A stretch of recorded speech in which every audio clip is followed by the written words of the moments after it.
तो class 12th accounts chapter number 2 question number 4 TS Grewal. इस question के अंदर ये कह रहा है कि एक पार्टनरशिप फॉर्म के अंदर 3 पार्टनर हैं, Varun, Tarun and Shivam are a partner in a firm. इनके पास कोई भी एग्रीमेंट नहीं है, यानी इनके पास कोई रिटर्न एग्रीमेंट नहीं है, पार्टनरशिप डीड नहीं है। आपको ये बात अच्छे से पता है कि अगर एग्रीमेंट नहीं है, पार्टनरशिप डीड नहीं है, रिटर्न एग्रीमेंट नहीं है, तो उस केस में कोई भी अगर डिस्प्यूट अराइज होगा पार्टनरशिप बिजनेस के अंदर, तो उसको कैसे रिसोल्व किया जाएगा? इंडियन पार्टनरशिप एक्ट के हिसाब से। जो इंडियन पार्टनरशिप एक्ट के में लिखा है उस पर्टिकुलर लड़ाई के बारे में उसका हम वहां से रिसोल्व करेंगे इंडियन पार्टनरशिप एक्ट से।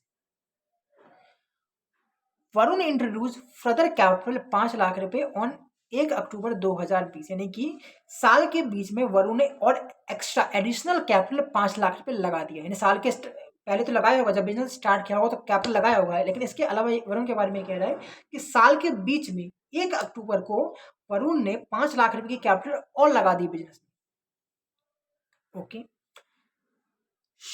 Where as Halika Shivam took loan 5 lakh रुपए 50,000 रुपए from the firm on 1 October 2020। इस डेट को एक और चीज हुई, क्या हुई?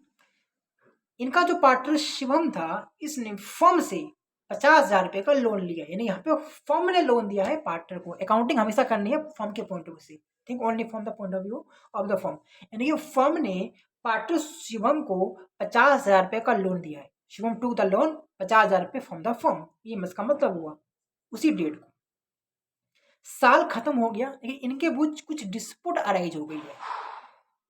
चूंकि इनके पास कोई रिटर्न एग्रीमेंट नहीं है, तो उस केस में जो भी इनके बीच लड़ाई हुई है उसे हम कैसे रिसॉल्व करेंगे? इंडियन पार्टनरशिप एक्ट के द्वारा रिसॉल्व करेंगे। इस बात में तो कोई दोहराई नहीं है। आइए स्टार्ट करते हैं। ए पॉइंट ये कह रहा है Varun demand interest 10% per annum, जो 5 लाख रुपए being is the extra capital. अच्छा, जो 1 अक्टूबर 2022 साल के बीच में जो 5 लाख की जो एक्स्ट्रा जो कैपिटल लेके आया था ना पार्टनर वरुण, हाँ, वरुण चाहता ये है इस 5 लाख की एक्स्ट्रा कैपिटल के ऊपर उसे इंटरेस्ट मिले। चूंकि एग्रीमेंट नहीं है, चूंकि पार्टनरशिप डीड नहीं है, तो हमें ये बात भली बात ही पता है कि अगर भाई कोई एग्रीमेंट नहीं है ना, तो किसी पार्टनर को कोई इंटरेस्ट ऑन कैपिटल नहीं मिलता, चाहे वो कितनी भी कैपिटल लगा दे। अगर एग्रीमेंट होता, उसमें लिखा होता कि इंटरेस्ट ऑन कैपिटल इतना देना है तो हम दे देते, लेकिन चूंकि एग्रीमेंट नहीं है तो यहाँ पे वरुण को कोई भी इंटरेस्ट ऑन कैपिटल नहीं मिलेगा उसकी फर्दर कैपिटल के ऊपर। तो यहाँ पे क्या है इसका आंसर कि ये interest will be not paid on extra capital, यानी कि कोई भी इंटरेस्ट नहीं मिलेगा। बी पॉइंट, तरुण तरुण एक पार्टनर था फर्म के अंदर, दूसरा वाला पार्टनर का नाम तरुण था। डिजायर यानी ये चाहता है कि उसका बेटा जिसका नाम दीप है वो एज अ पार्टनर उनकी पार्टनरशिप फर्म के अंदर आ जाए। तो आपको पता है कि अगर कोई भी नया पार्टनर किसी पार्टनरशिप फर्म के अंदर तभी आ सकता है जब सभी के सभी पार्टनर सहमत हो। अगर सभी के सभी पार्टनर इसके यहाँ पे सहमत होंगे तो आ जाएगा उसका बेटा, क्या प्रॉब्लम है? लेकिन यहाँ पे क्या है कि लेकिन इसके बारे में वरुण एंड शिवम एग्री नहीं करते, तो आएगा ही नहीं, कुछ सोचने की जरूरत ही नहीं है। अगर सभी पार्टनर सहमत नहीं है तो उसका बेटा तरुण का बेटा दीप इस पार्टनरशिप फर्म के अंदर एज अ पार्टनर नहीं आ सकता है।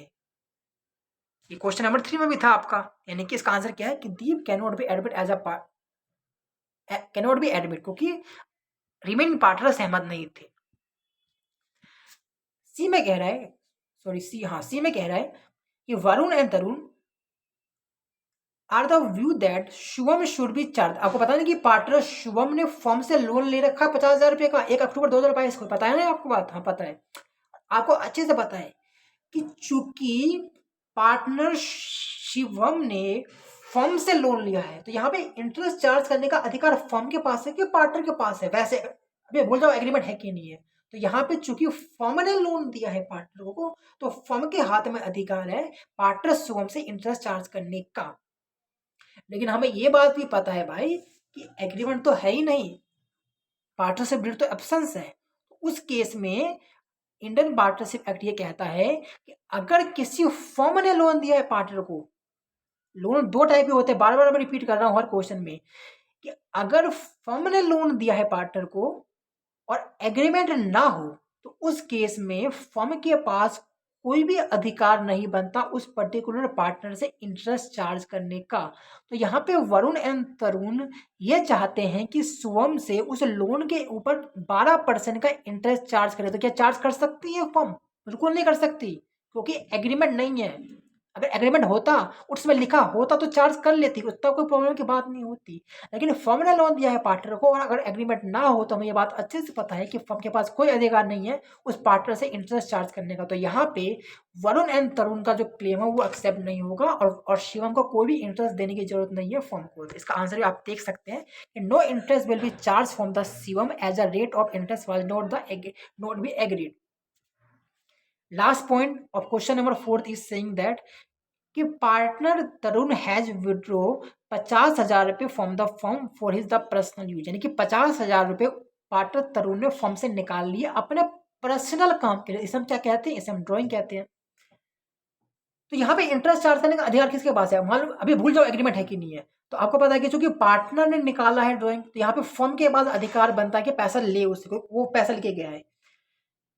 लेकिन हमें ये बात ही अच्छे से पता है कि अगर रिटर्न एग्रीमेंट ना हो, अगर पार्टनरशिप डेट ना हो, तो उस केस में फर्म के पास कोई भी अधिकार नहीं है उस पर्टिकुलर पार्टनर की ड्राइंग के ऊपर इंटरेस्ट चार्ज करने का। तो इस क्वेश्चन में भी चूंकि एग्रीमेंट नहीं है, पार्टनरशिप डेट नहीं है, तो फर्म के पास कोई भी अधिकार नहीं है पार्टनर तरुण से उस ड्राइंग के ऊपर इंटरेस्ट चार्ज करने का। यानी कि रिमेनिंग पार्टनर यानी कि फर्म ये चाहती है कि तरुण उसके ऊपर 10% का इंटरेस्ट दे, हम चार्ज करें। क्या हो सकता है ऐसा? बिल्कुल नहीं हो सकता, क्योंकि एग्रीमेंट नहीं है। क्या होगा इसका आंसर? कि interest and drawing will be not charge from the Tarun, क्योंकि एग्रीमेंट नहीं है।